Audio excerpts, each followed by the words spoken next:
রাজধানীর গুলশানে বিএনপি চেয়ারপারসনের রাজনৈতিক কার্যালয়ের সামনে আছেন সহকর্মী আনোয়ার হোসেন। আমরা সরাসরি যুক্ত হচ্ছি তার সঙ্গে। আনোয়ার, প্রতিদিনের মতো আজও রাজনীতিক সহ বিভিন্ন শ্রেণী পেশার প্রতিনিধিদের সঙ্গে সৌজন্য সাক্ষাৎ করেছেন বিএনপির ভারপ্রাপ্ত চেয়ারম্যান তারেক রহমান। এই আজকের কর্মসূচি নিয়ে বিস্তারিত জানাবেন।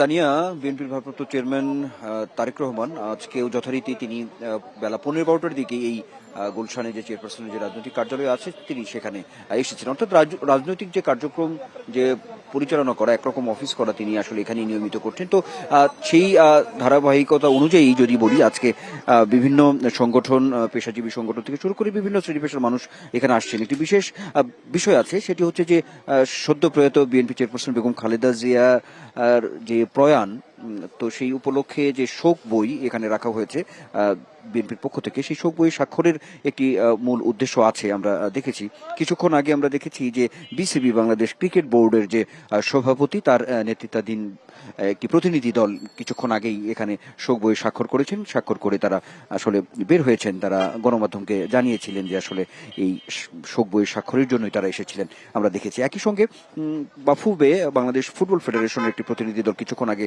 এই গুলশান কার্যালয়ে প্রবেশ করেছেন।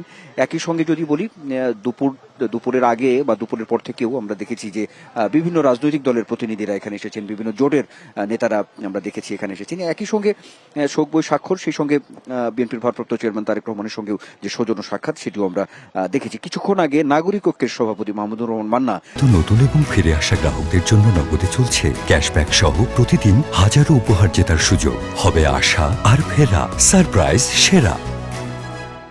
তিনিও এই গুলশান কার্যালয়ে কিছুক্ষণ আগে প্রবেশ করেছেন, আমরা দেখেছি। অর্থাৎ এই যে শোকাবহ যে বিষয়টি রয়েছে বিএনপি চেয়ারপারসন বেগম খালেদা জিয়ার প্রয়াণের পরে, সেটি কিন্তু এখনো অব্যাহত আছে। নিশ্চয়ই আপনি যেটি বলছিলেন যে দলেরও বিএনপির পক্ষ থেকে যে 7 দিনের শোক কর্মসূচি, সেটিও কিন্তু আছে, অব্যাহত আছে এখন পর্যন্ত।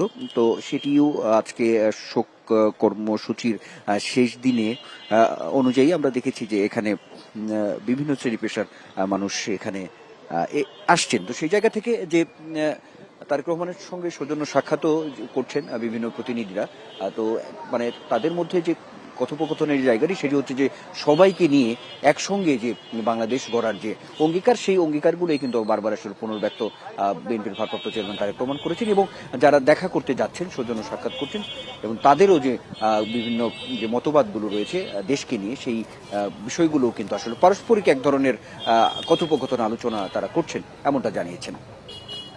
আনোয়ার, আপনাকে ধন্যবাদ যুক্ত থাকার জন্য।